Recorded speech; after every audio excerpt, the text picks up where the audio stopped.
Um estudo com participação do Hospital de Medicina e do Hospital das Clínicas de Botucatu comprovou que o uso da cloroquina para o tratamento de pacientes com sintomas moderados de Covid-19 não tem eficiência. Mais de 600 pacientes tiveram o material analisado. Agora, o estudo quer saber se o medicamento é eficaz em quem está na fase inicial da doença.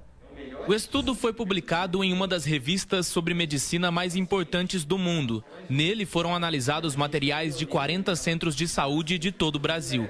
Pelo menos 10 pacientes de enfermaria, que são os que apresentam sintomas de Covid-19 de moderados para graves, tiveram seus dados coletados pelo Hospital de Medicina e pelo Hospital das Clínicas de Botucatu. Este estudo foi batizado de Coalizão 1. Foram incluídos cerca de 670 pacientes randomizados, então, para tomar hidroxicloroquina ou placebo, um estudo duplo cego, a gente não sabe se aqui tem a medicação ou placebo, e os resultados finais, então, que foram publicados, mostrou que o uso os pacientes que usaram hidroxicloroquina não tiveram proteção, não tiveram benefício em relação àqueles que usaram o placebo. Portanto, a hidroxicloroquina não funciona para pacientes com Covid moderada. Para entrar nos dados das pesquisas, o paciente primeiro assina um termo em que se compromete a participar. Depois, ele recebe uma caixinha como essa, que contém 8 comprimidos iguais a este aqui. Nem ele, nem o médico sabem se contém hidroxicloroquina ou então placebo, que é um comprimido sem princípio ativo. De acordo com o médico pesquisador, causar o efeito de que o paciente esteja tomando o remédio é tão importante quanto analisar o resultado de quem realmente ingeriu a pílula que possui o medicamento. Se o médico sabe se está dando a medicação ou o placebo, ele pode influenciar o resultado.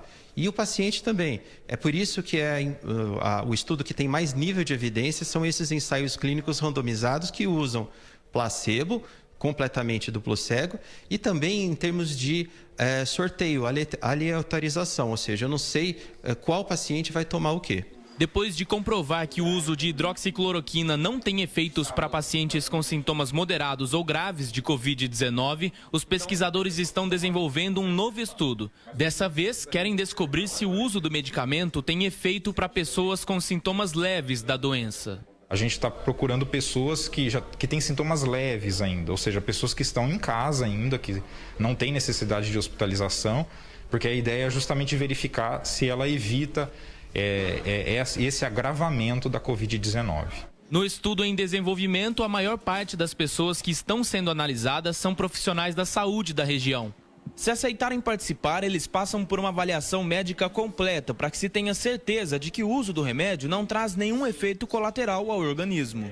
Carlos Fortaleza, que é integrante do Centro de Contingência do Coronavírus do Estado de São Paulo, explica a importância de realizar estudos como estes aqui no interior. Nós temos, desde o início da pandemia, trabalhado junto com geógrafos da saúde, com físicos e matemáticos, no sentido de ver tendências da pandemia, para onde ela está indo, o que a gente pode fazer para que uma cidade se previna contra ter a doença, ou mesmo quais as cidades que têm maior risco, tanto de casos como de mortes diante da doença. A partir daí, a gente faz recomendações ao Comitê de Contingência do Estado e ao Governo do Estado de São Paulo no sentido de diminuir os casos. Aqui em São Paulo, a doença primeiro chegou na Grande São Paulo, depois ela saltou por grandes rodovias para centros importantes regionais e dali ela se disseminou. O que acontece com isso? À medida que a doença se interioriza em São Paulo, ela atinge uma população que é mais idosa e que mora mais distante dos grandes centros de saúde. O risco de elas serem tratadas com medicamentos não comprovados cientificamente aumenta. O risco de morte aumenta também.